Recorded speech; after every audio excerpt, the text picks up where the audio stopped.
Araw ng Kalayaan, di ba? Kailan po yun? June 12. Di umano. Bakit June 12? Ipapaliwanag ko sa inyo ha.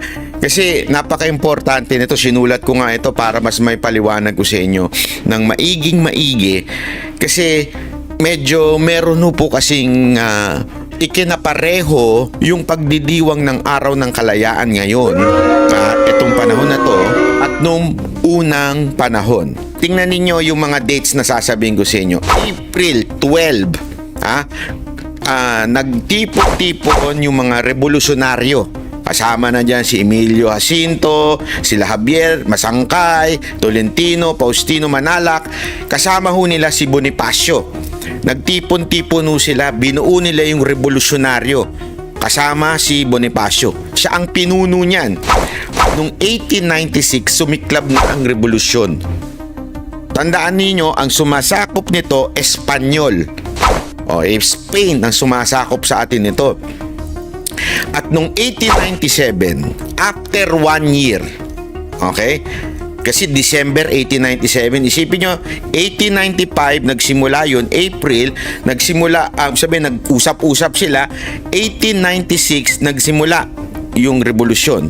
December ng 1897, nagkasundo ang mga Kastila at ang revolusyonaryong Pilipino. Nagkaroon sila ng tama na tong gera to. Ang gulo-gulo, sabi nila. Nagkasundo sila at ang isa sa mga napagkasunduan nila, si Aguinaldo ay ipatapon sa Hong Kong at may kasamang bayad. Tingnan nyo ha, ito'y may relasyon sa ating nangyayari. So pumayag ang mga revolusyonaryong Pilipino na ipatapon si Aguinaldo doon, tapos binayaran tayo. Maraming binayad sa atin. Danyos, kung ano-ano. Ito malupit. Okay, pakinggan nyo. Tapos sumiklab nun ang US-Spain War sa Pilipinas. Pagtapon doon, di ba? So, nagkasundo. Sige, tigil na muna yan. Biglang pumunta Amerika sa atin. Sumiklab ngayon yung gera na yon. May 1, 1898, nanalo ang US sa Spain.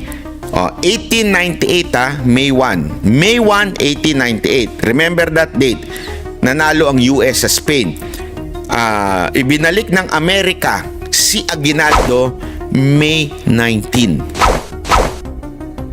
Tanungin ko kayo, sino ang nagbalik kay Aguinaldo? Amerika. Mula Hong Kong, ibinalik siya sa Pilipinas. At siya ang ginawang presidente. I think you are understanding what is happening now. Ito ho'y nung unang panahon. Ito'y part ng ating kasaysayan.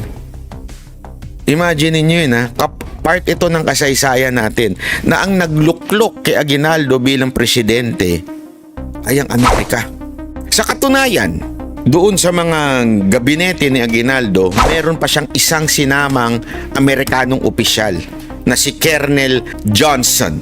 At dineklera, isipin nyo, dineklerang Independence Day ang kasarinlan natin noong June 12, 1898. Si Aguinaldo ang nag-declare niyan. At kasama niya sa mga namumuno ang isang Amerikano. Pero hindi doon natatapos yan. Dito makikita mo na kung gaano kapakailamero ang mga Amerikano. Tsaka tama kayo, sounds family, di ba? Sounds familiar, ika nga.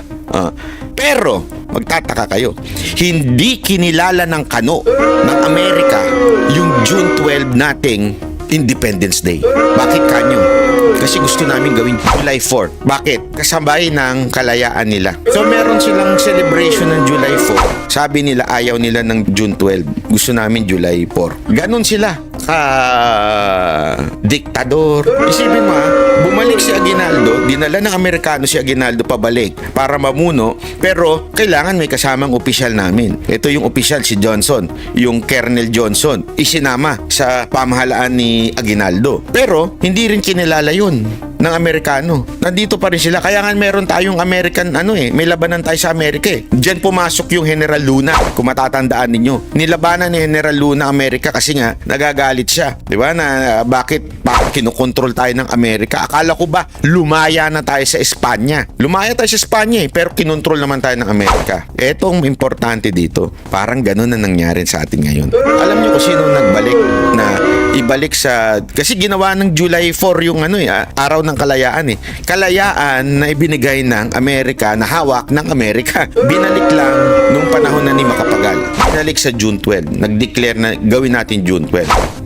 Sa madaling salita po, etong Amerika talagang mahilig sumausaw sa Pilipinas.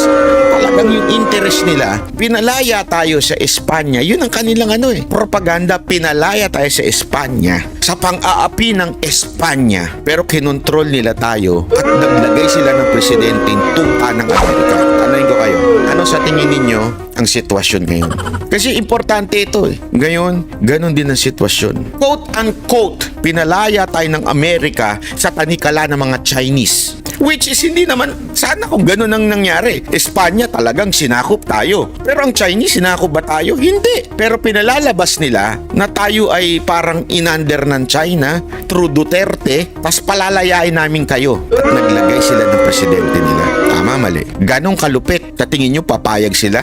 Hindi. Kaya nga, noong unang panahon, naglagay sila ng mga opisyal nila. Ngayon, hindi nila pwedeng gawin yun. Di ba? Maglagay ng opisyal nila. Kaya ang nilalagay nila ngayon ay yung mga opisyal nila na tuta nila, yung sunod-sunuran.